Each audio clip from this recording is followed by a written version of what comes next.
E aí, puxando esse gancho, quando ele fala assim ocorre com a própria forma de utilizar o quadro, a superfície plana definida onde a pintura se instala, essa superfície plana onde algo pode acontecer, né? Ele vai falar, vai trazer os diagramas, como eu já citei, né? Que ele vai trazer e vai pensar o entendimento e o uso desse espaço, né, que seria o espaço pictórico, quando ele está falando do quadro, mas que seria o que a gente pode trazer também para a questão do papel, né?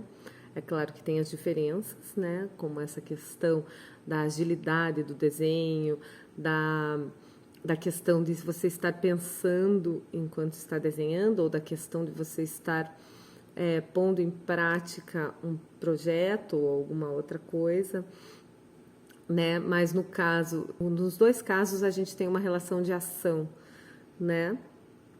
Ação, reflexão, volta, vai e volta, um vai e vem de quem está agindo sobre essa superfície. Mas aí ele vai falar, vai trazer então para a gente pensar, né, um olhar sobre as transformações do entendimento e do uso desse espaço, que seria o plano concreto onde as imagens são aplicadas, né, seja no papel ou no quadro, o quadro por causa da pintura. Eu não vou entrar aqui nessa questão da pintura ser, ou vou falar rapidamente sobre a questão da pintura ser uma linguagem muito mais instituída do que o desenho, justamente por o desenho carregar esse caráter de projeto e carregar esse caráter de pensamento, de rapidez, de agilidade, e a pintura ter esse caráter não só mais estável, mais consagrado, digamos assim, também pelos seus materiais, né? Porque a tinta a óleo, que tradicionalmente é usada, é um material mais nobre, né? Mais caro, inclusive, e que era muito difícil de se preparar antigamente, né? Mas a pintura carrega esse caráter de uma linguagem mais instituída nesse campo significativo, porque ela justamente começa nesse campo teórico que vem ali junto com essas discussões teóricas que está acontecendo ali, né, no Renascimento. Porque o quadro tem uma origem nessa época também. Então, essas transformações do entendimento e do uso desse espaço, que seria o plano concreto onde as imagens são aplicadas, é o que o Geraldo vai trazer nas questões dos diagramas, né, que a gente vai falar agora. E aonde ele diz, né, a partir daí vamos estabelecer alguns poucos tipos básicos que descrevem a forma com que a imagem será construída nesse plano concreto, né? Essas formas de organização, imagino, podem ser estendidas a outras formas de arte em geral. Então, aqui agora eu vou compartilhar com vocês o primeiro deles, que seria o tipo clássico do quadro renascentista. Bem, como vocês podem ver nesse diagrama, né, ele tem, digamos, uma espécie de uma moldura, e aí as linhas em perspectiva, né, que aprofundam o espaço como se fosse uma espécie de uma caixa entrando para dentro desse espaço, né, simulando uma tridimensionalidade desse espaço bidimensional. Aí o Geraldo vai trazer aqui, né, que essa forma é construída a serviço da representação. Literalmente falando, pois ela deriva do palco italiano, o cubo aberto para a plateia onde as peças eram representadas. As descrições de Leon Battista Alberti mostram como os renascentistas pensavam a pintura pela retórica, com a composição de suas cenas ordenadas pela gramática ou pela sintaxe. Então, se a composição de suas cenas eram organizadas pela gramática ou pela sintaxe, ela tinha essa ordenação representacional, né? O objetivo era criar uma unidade lógica de sentido, de acordo com a visão de um mundo unificado, organizado pela vontade ordenadora anterior e superior do Criador. O mundo seria simples, lógico e homogêneo, e o palco ou o quadro, uma metáfora onde todas as cenas eram equivalentes à totalidade natural, entre aspas, da criação. O quadro era a metáfora do mundo do qual o artista era o criador, projetando seus desígnios na matéria inerte e passiva sob sua vontade. Este quadro, como o palco, era pensado como um espaço profundo onde as cenas narradas e as imagens descritas ocupavam o mesmo espaço, organizado pelas leis da perspectiva que conferiam de antemão uma unidade, entre aspas, natural a seus conteúdos. Veja que sobre esse diagrama, esse esquema de representação, as imagens eram construídas a partir dessa ideia de projeção, né,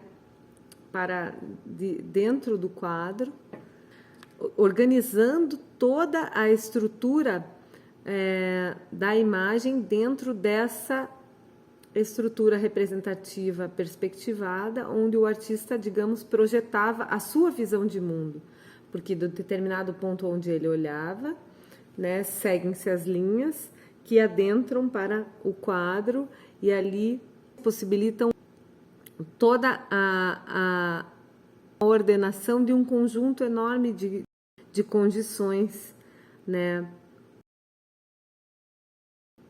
a serem inseridas dentro desse espaço ilusório, né? E vejam como esse espaço ilusório foi tido como, e ainda é tido como, um espaço que traz a ideia de realidade. E como a gente aprendeu a ver o mundo a partir dessa questão da perspectiva, o quanto disso já não está internalizado dentro da gente, né? Que é uma questão que vale a gente se colocar e a gente estar refletindo o quanto a gente olha o mundo dessa forma, unificando as coisas, colocando-as como uma janela para um lugar, para uma determinada situação. E aí ele diz assim, né, que as imagens figurativas realistas não eram desconhecidas de outras culturas, né, mas que essas outras culturas não tinham a necessidade de relacioná-las por meio de um espaço homogeneizador pré-existente. Por exemplo, para o artista grego,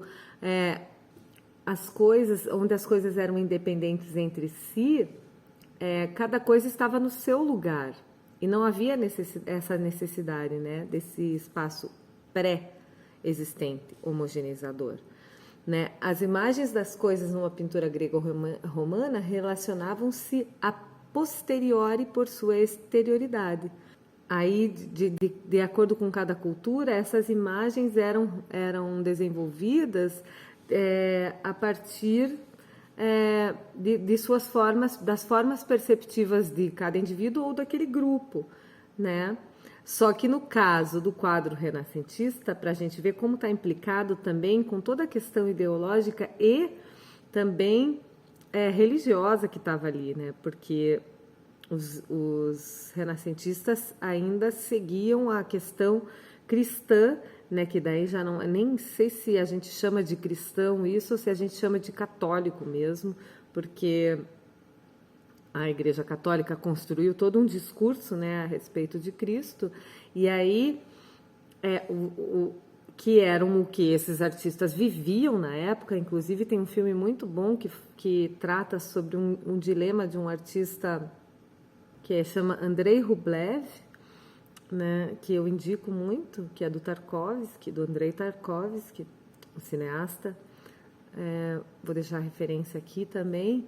E que mostra, nesse filme, mostra como o pintor estava envolvido nessa questão também religiosa e, ao mesmo tempo, duvidava disso que estava acontecendo, porque os pintores foram os responsáveis por criar as imagens do céu, as imagens do inferno, as imagens do que seria um purgatório, as imagens do que era isso, pois não tinha outra forma de trazer isso para o mundo. Foram os pintores que foram responsáveis por criar esse imaginário, né? Que a igreja... E essas pinturas foram encomendadas pela igreja, inclusive com questões de detalhes, né? E aí, nesse filme do Andrei Rublev, mostra o Andrei Rublev num dilema também. Além de muitas coisas que o filme traz a questão dele, no dilema dele pintar uma igreja nessa situação toda, vivenciada por ele e observada por ele, né? Nesse conflito, praticamente, que a gente pode chamar, né? E aí, aqui voltando para o texto, né? Aí o Geraldo coloca assim: num quadro renascentista, ao contrário, o espaço era a priori o elemento unificador, pois se tratava aqui do espaço homogêneo da criação cristã, onde a perspectiva era a ferramenta para atingir visualmente a unificação simbólica das coisas deste mundo. Então, para ver como tem essa implicação já na perspectiva dessa unificação simbólica que está atrelada com essa questão religiosa católica. E aí ele fala, né, a forma do quadro passou a ser o formato mais usado a partir do desenvolvimento das técnicas de pintura a óleo, a ponto de ter se tornado quase sinônimo de pintura, né? E aí um ponto muito importante que ele diz aqui, né? Esta associação cada vez mais naturalizada do quadro com a pintura facilita o esquecimento das ideologias ou das visões de mundo que informam a sua construção.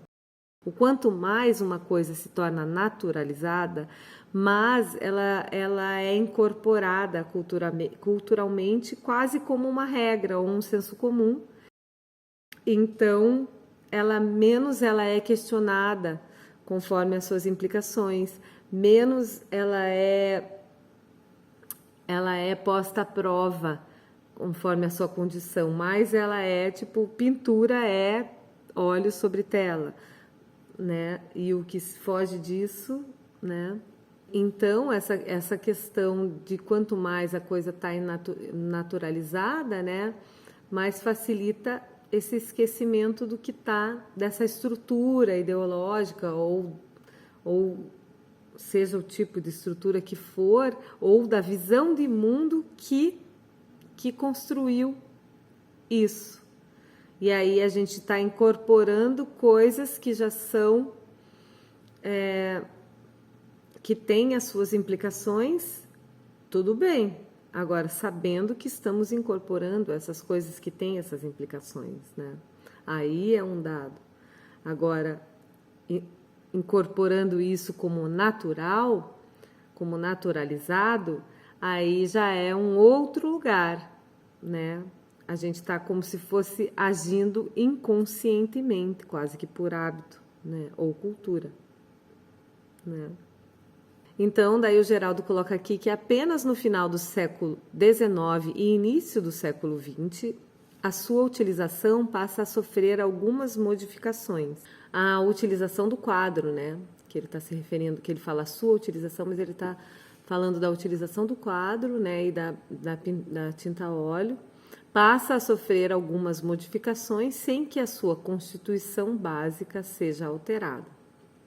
Bem, é sobre essas condições colocadas ali no Renascimento e continuadas depois no Barroco, Romantismo, né, e por até o século XIX, como ele diz aqui, que vão trazer também esses parâmetros para pensar o desenho, né, como esse tipo de estrutura também, e com essa questão, as questões que eu já tinha apontado sobre a linha, sobre a linha como elemento masculino, a cor como elemento feminino, né, da linha como contorno, né, que delimita e cria a forma, a cor como esse elemento feminino emocional e racional, que emotivo, né, que deve ser contida pela linha, né? Tudo isso nesse desenrolar de tempo ocorre sobre esse contexto histórico e essa questão,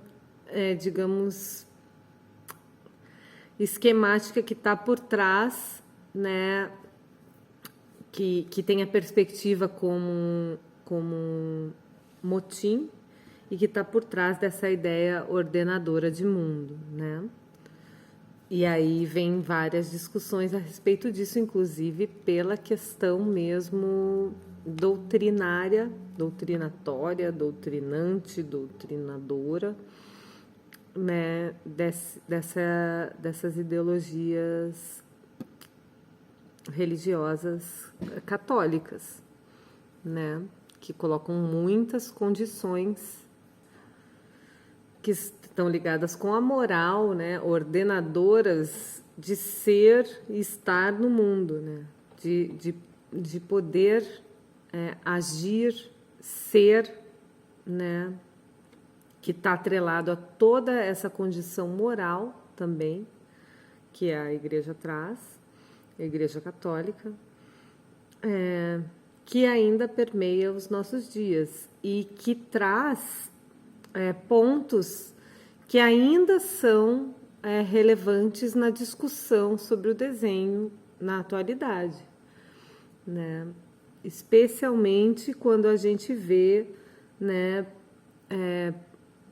professores, educadores e as próprias crianças debatendo falando sobre que eu não sei desenhar ou debatendo sobre um desenho perfeito, né? Sobre aquela pessoa desenha perfeito e eu não sei desenhar, né?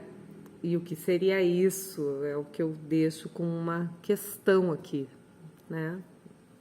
E aí, com tudo isso, né, em mente, voltando para o texto, o Geraldo já vai se encaminhando para o que seria o diagrama 2, onde ele vai falar que daí, a partir, né, desse século XIX, início do século XX, com alguns artistas que ele cita aqui como Delacroix, Gauguin e Matisse, né, vão trazer uma maneira de tratar o quadro que seria chamada decorativa, onde designa uma espécie de ênfase no conjunto da imagem toda, ao invés de um tratamento específico em detalhes da imagem, né? Como pelo artifício das câmeras, a gente vai ver no Van Eyck, por exemplo, um tratamento minucioso de detalhes, de brilhos, de tecidos, né?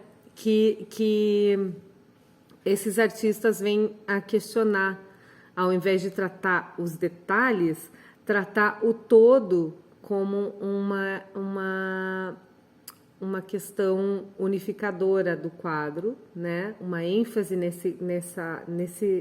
em toda essa construção, ao invés de ênfases em detalhes da imagem, porque esses detalhes poderiam interromper a unidade do conjunto, por deter o movimento do olhar.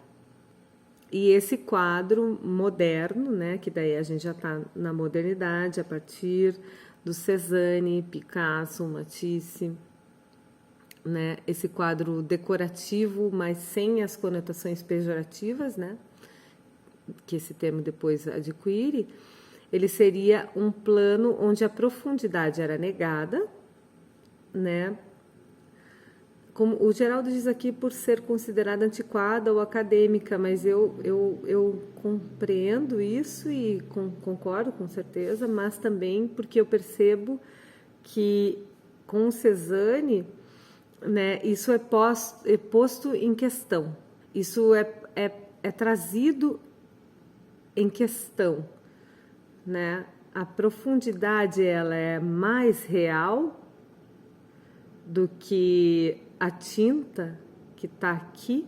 O que é mais real? Esse espaço ilusório representado, que parece ser real, ou essa matéria que está aqui, que encontra a superfície dessa outra matéria e que aqui se concretiza, inclusive as imagens que o Cezanne traz, como eu já falei das maçãs, por exemplo, elas podem cair porque isso é uma pintura, então elas não podem cair. Ele está questionando essa questão da realidade ali. E visto que ele está questionando essa questão da realidade, a questão da planaridade entra junto desse questionamento, porque a profundidade ela é uma ilusão dentro de um plano bidimensional. Então, atestar essa planaridade é o que traz um ganho também para os artistas modernos, né? Porque eles estão mostrando uma consciência sobre esse quadro, sobre essa matéria, sobre esse plano bidimensional que eu estou agindo sobre ele, né? E aí, porque o Geraldo coloca aqui que esse lugar era um plano onde a profundidade era negada por ser considerada antiquada ou acadêmica, e sua planeza enfatizada. Esta forma de entender o plano do quadro, que já se desliga da ilusão de profundidade do palco italiano e da perspectiva tradicional, permanece ainda o anteparo do planejamento, no sentido de projeto, onde o criador projeta as suas elucubrações. Então, ele diz que, mesmo os artistas deixando a questão da profundidade e da perspectiva tradicional, eles ainda mantêm o caráter de anteparo de um planejamento no sentido de um projeto onde o artista ou o criador está projetando as suas elucubrações, né? Ele ainda é o espaço onde a pintura abstrata do início do século XX vai tecer as suas formulações, continuando como metáfora ao plano do mundo, como nas construções de Mondrian, que a gente pode ver aqui.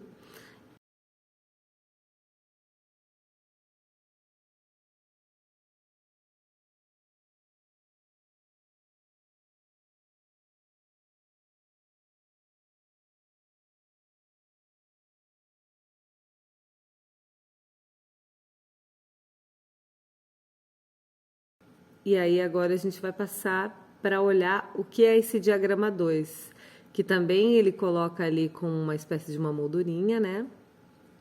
Onde a gente tem uma linha horizontal que divide o céu, digamos, a parte superior da tela e a parte inferior, dividindo como se fosse céu e terra, né? Mas que ainda para a arte é um espaço tradicional, né, de representação, né? Que ele coloca assim: até aqui temos dois espaços que são o desdobramento do mesmo espaço profundo do palco italiano e do quadro renascentista. Agora os artistas descartam a dimensão da profundidade, mas mantêm a ideia básica que permitia a sua aceitação como um espaço onde se projeta uma visão geral ou ideia de mundo. Todavia, a natureza totalizante do quadro e a visão do mundo judaico-cristã e renascentista permaneceram. Isto é, a ideia de que o quadro seria o receptáculo de uma ideia arranjada em seu interior, segundo as regras consciente ou inconscientemente seguidas da composição ou da gramática, não foi discutida. Dito de outro modo, o quadro ainda era pensado como um espaço vazio, passivo e passível de ser dividido em espaços menores, mas organicamente ligados entre si, que fariam parte de um conjunto homogêneo. Que é aí onde entram as discussões de composição também, né? Que a gente vai encontrar, sei lá, em Kandinsky, em vários outros artistas.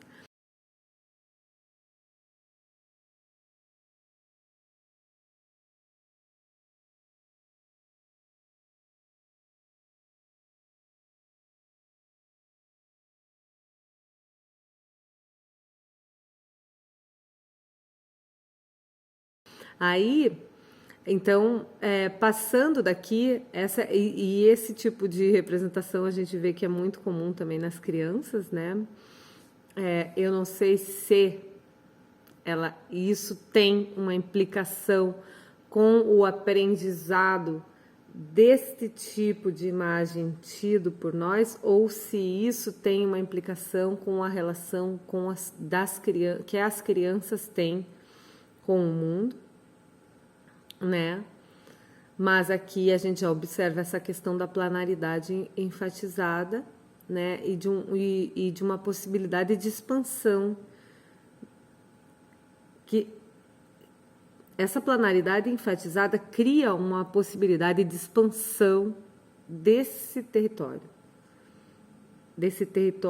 onde seria o lugar onde as imagens serão construídas, né? E que hoje em dia a gente já vive uma extrapolação disso também, né?